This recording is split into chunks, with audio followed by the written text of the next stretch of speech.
నమస్తే, నేను ఇందు. తిరుమల శ్రీవారి లడ్డు కేసులో కీలక పరిణామాలు అయితే చోటు చేసుకున్నాయి. అయితే ఈ నేపథ్యంలో వైవి సుబ్బారెడ్డి గారికి అయితే షాక్ ఇచ్చినట్టు తెలుస్తుంది. మరి దీని గురించి మాట్లాడడానికి మనతో పాటు సీనియర్ అనలిస్ట్ దుర్గా కుమార్ గారు ఇప్పుడు మనతో ఉన్నారు. నమస్తే సార్. నమస్తే అమ్మా ఇందు, మన వుల్ఫ్ వీక్షకులకు కూడా. సార్, మరి తిరుమల శ్రీవారి లడ్డు కేసులో కీలక పరిణామాలు అయితే చోటు చేసుకున్నాయి. అయితే ఈ నేపథ్యంలో ఇప్పటికే నలుగురిని అయితే అరెస్ట్ చేశారు. అయితే వైవి సుబ్బారెడ్డి గారికి కూడా ఒక ఊహించని షాక్ అని చెప్పొచ్చు. ఏమంటారు సార్ దీని గురించి? వైవి సుబ్బారెడ్డి గారు గతంలో 2 సార్లు చైర్మన్గా చేశారమ్మా టీటీడీ దేవస్థానాన్ని. ఓకే. ఆయన టైంలోనే ఇది లడ్డు అపచారం అంటే కల్తీ నెయ్యి సరఫరా జరిగినది కూడా ఆయన టైంలోనే అంటున్నారు. ఓకే. రెండోది ఏంటంటే ఈ కల్తీ లడ్డు అపచారం అనేది కూటమి ప్రభుత్వం వచ్చిన కొత్తలోనే చంద్రబాబు నాయుడు గారే ఆ అంశాన్ని బయటికి తీసుకొచ్చాడు. దాన్ని ల్యాబ్కు పంపించారు. గుజరాత్లో నేషనల్ డైరీ డెవలప్మెంట్ ల్యాబ్ అంటే అది ప్రభుత్వ రంగ సంస్థ. అది ఆహార పదార్థాల్లో జరిగే కల్తీలు కానీ ఏమైనా లోపాలు కానీ పట్టుకోగలిగిన సంస్థ అది. అందులోనూ డైరీ డెవలప్మెంట్ అంటే పాల ఉత్పత్తులకు సంబంధించిన కల్తీలో అది స్పెషాలిటీ ఉన్న సంస్థ. నెయ్యి కూడా పాల ఉత్పత్తులకి ఉప ఉత్పత్తే కదా, అందువల్ల దాన్ని అక్కడికే పంపించారు.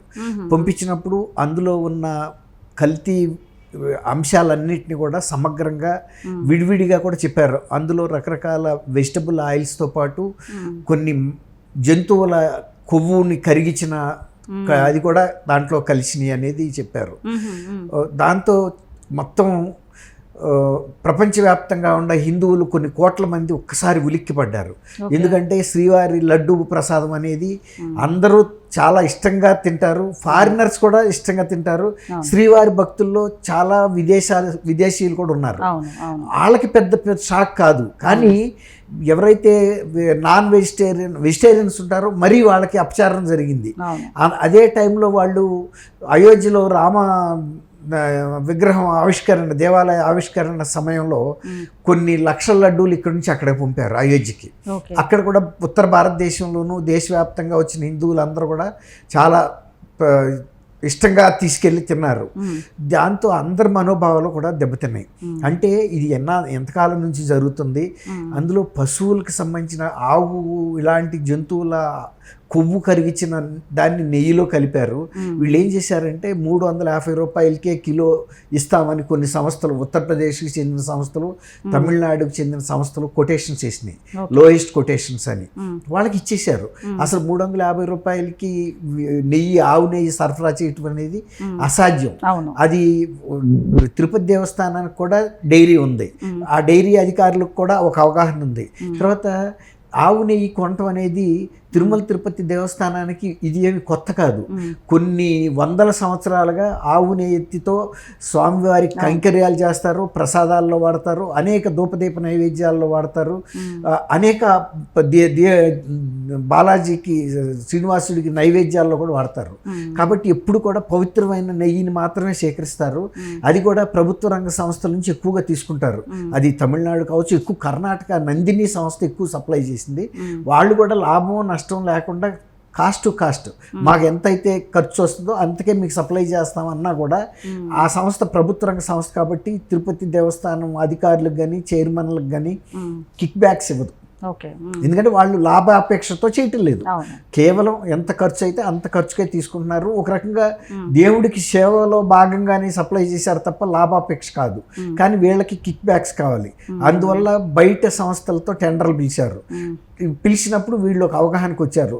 లోయెస్ట్గా వేయండి మీరు, మేము ఆమోదిస్తాము, ఆ తర్వాత మీరు ఏదో ఒకటి చేసి మాకు సప్లై చేయండి, మేము నాణ్యత విషయంలో కొంత చూసి చూడనట్టు వెళ్ళిపోతాము అని వీళ్ళు వెసులుబాటు ఇవ్వబట్టి వాళ్ళు అంత ధైర్యంగా వేశారు. ఇంకొక పెద్ద విశేషం ఏంటంటే వీళ్ళు టీటీడీకి ఇచ్చిన కొటేషన్ కన్నా కూడా ఎక్కువ ఖర్చు పెట్టి ఉత్తరప్రదేశ్లో నెయ్యి కొన్నారు. సపోజ్ ఇక్కడ 350కి వీళ్ళకి కొటేషన్ ఇచ్చారు, వాళ్ళు 380కి కొన్నారు సపోజ్, ఇంకో 30 రూపాయలకి ఎక్కువ. మళ్ళీ అక్కడి నుంచి ట్రాన్స్పోర్ట్ చేయడానికి ఎంత అవుతుంది, కొన్ని ట్యాక్సులు పడతాయి. అయినా కూడా ఎందుకు కొన్నారు, ఎందుకు అక్కడ 380 ఇచ్చారంటే వీళ్ళు ఇక్కడికి వచ్చిన తర్వాత కల్తీ చేసుకోవటానికి అవకాశం ఉంది. ఏ ఒక పిచ్చి నూనెలు, కొవ్వు, అయ్యో ఎన్ని వేస్ట్ నూనె కలిపేస్తే దాంట్లో నేతిలో వీళ్ళకి వెళ్ళిపోయింది. అట్ట కొన్నాళ్ళు నడిచింది. ఈ నాణ్యత మీద కొంత అనుమానాలు వ్యక్తమైనవి. అప్పుడు ఎందుకు ఇట్లా వస్తుంది, గతంలో ఇది ఎంతో మంచి పరిమళంగా ఉండేది శ్రీవారి లడ్డు, ఇప్పుడు అంత లేదు, దూరానికి కూడా ఎంతో సువాసన వచ్చేది. అంటే పోటు అంటారు దాన్ని, తయారు చేసే లడ్డూలు తయారు చేసే కిచెన్ని పోటు అంటారు. అది ఒక పూర్వకాలం నుంచి వస్తున్న ఆచారం. ఆ పోటులో కూడా ఎవరు పడితే వాళ్ళు వెళ్ళి లడ్డూలు చేయడానికి వీల్లేదు. దాంట్లో ఒక సామాజిక వర్గానికి చెందిన వ్యక్తులు, కొన్ని కుటుంబాల వాళ్ళే మొదటి నుంచి చేస్తున్నారు. వాళ్ళే అందులో నిష్ణాతులు, కరెక్ట్గా ఏమేమి పాళ్ళు వేయాలి ఏంటనేది. వాళ్ళు కూడా మేము అదే నెయ్యి వాడుతున్నాము, మరి ఎందుకు రావటం లేదు అనేది వాళ్ళకి అర్థమవుతుంది. ఎందుకంటే వాళ్ళు కొన్ని దశాబ్దాలుగా ఆ లడ్డూ తయారీలో ఉన్నారు కాబట్టి ఆ నేతిలో ఉండే నాణ్యత వెంటనే వాళ్ళు గమనించగలరు. కానీ వాళ్ళు ఏం చేయగలరు, వాళ్ళు ఉద్యోగులు, ఆ విషయాలు ఏమైనా బయటకు చేస్తే వాళ్ళు ఉద్యోగాలు పోతాయి. కాబట్టి వాళ్ళు ఏ నెయ్యి ఇస్తే ఆ నెయ్యి వాడి చుట్టేసి ఇస్తున్నారు.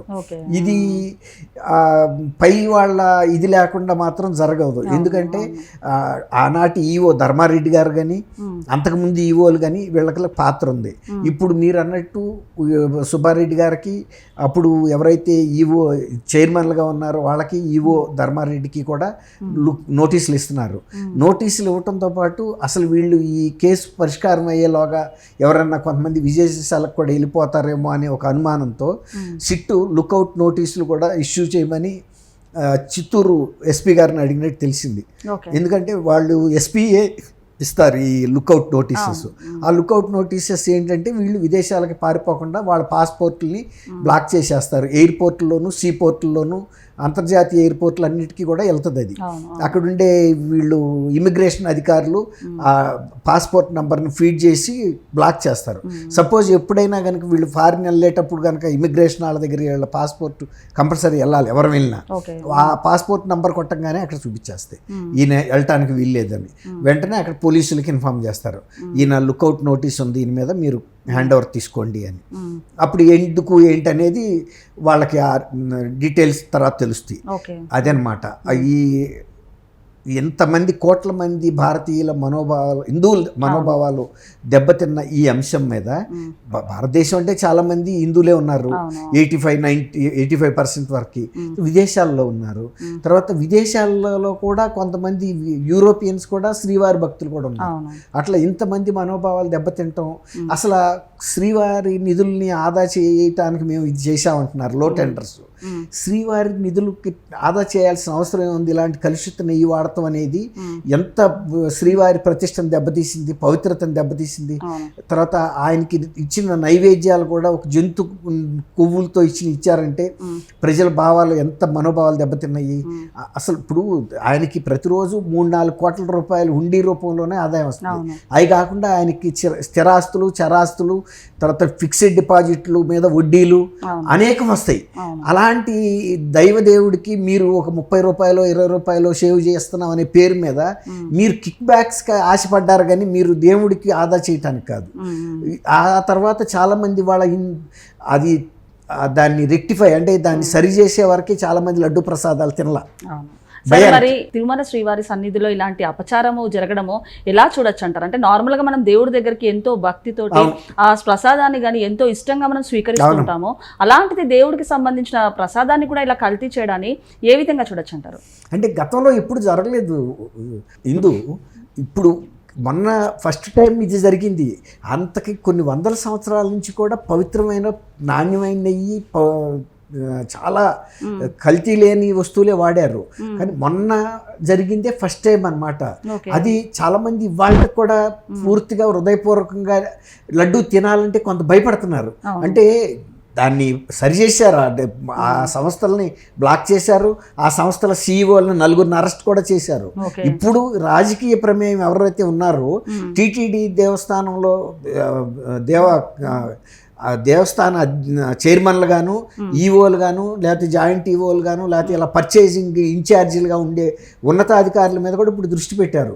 వాళ్ళకి నోటీసులు ఇచ్చి పిలిపించి వాళ్ళ సంజాయిషి అడుగుతారు. తర్వాత వాళ్ళకి దానికి సంబంధించిన ఆధారాలు కూడా సిట్ చూపిస్తుంది. చూపించిన తర్వాత వీళ్ళని కూడా అరెస్ట్ చేస్తారు. కాబట్టి ఇక ఇప్పుడైతే పవిత్రమైన నెయ్యే సప్లై జరుగుతుంది, అవన్నీ కూడా సరిచేసారు. కానీ జరిగింది మాత్రం చాలా ఘోరమైన విషయం. అందుకే ఈ ప్రభుత్వం కూడా సీరియస్గా తీసుకుంది. భక్తుల భక్తులు ఇక ఇప్పుడు భవిష్యత్తులో ఇలాంటి నువ్వు అన్నావు చూసావా, శ్రీవారి సేవల్లో కూడా ఇలాంటి అపవిత్రమైనటువంటి పదార్థాలతో నైవేద్యాలు, లడ్డు ప్రసాదాలు చేయటం అనేది ఇది అందరి మనోభావాలు దెబ్బతున్నాయి. ఒక రకంగా చాన్నాళ్ల పాటు తేరుకోలేకపోయారు అసలు ఇది నిజమా అబద్ధమా అనే ఒక దీనికి వచ్చారు.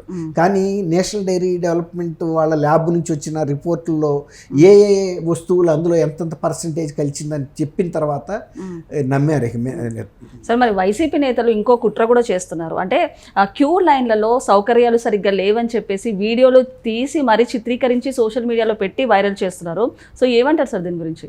ఇప్పుడు క్యూ లైన్లలో భక్తులకి, బిడ్డలకి, పసిపిల్లలకి కానీ వృద్ధులకి కానీ ఆహారం ఎప్పటికప్పుడు ఏమైనా కాఫీ, టీ, టిఫిన్స్ ఏ టైంలో ఏది ఇవ్వాలో ఇస్తున్నారు. ఒకవేళ కనుక క్యూ లైన్లో లేట్ అయితే అది ఇప్పుడు కూడా స్టాండింగ్ ఇన్స్ట్రక్షన్స్ ఉన్నాయి, అటువంటిది ఏం లేదు. తర్వాత ఇప్పుడు ప్రతి వాళ్ళు తిరుపతి వెళ్ళిన తర్వాత గతానికి ఇప్పటికి అక్కడ పరిపాలనా విభాగంలో కానీ, పవిత్రత కాపాడటంలో కానీ, పరిశుభ్రత అంశంలో కానీ, అక్కడ టిఫిన్స్, భోజనాల అంశంలో కానీ చాలా క్వాలిటీ మెరుగుపడిందని అందరూ చెబుతున్నారు, తిరుపతి దేవస్థానానికి వెళ్ళి వచ్చిన, తిరుమలకి వెళ్ళిన భక్తులు. కాబట్టి అవన్నీ అపోహలే. తర్వాత ఇప్పుడు చంద్రబాబు నాయుడు ప్రభుత్వం, ఈ కూటమి ప్రభుత్వం చాలా ప్రిస్టేజ్గా తీసుకుంది.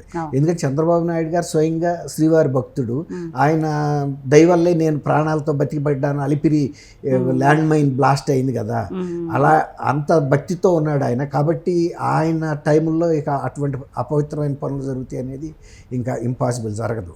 ఓకే ఓకే సార్, నమస్తే. థ్యాంక్ యూ అమ్మ, ఇందు మన వీక్షకులు.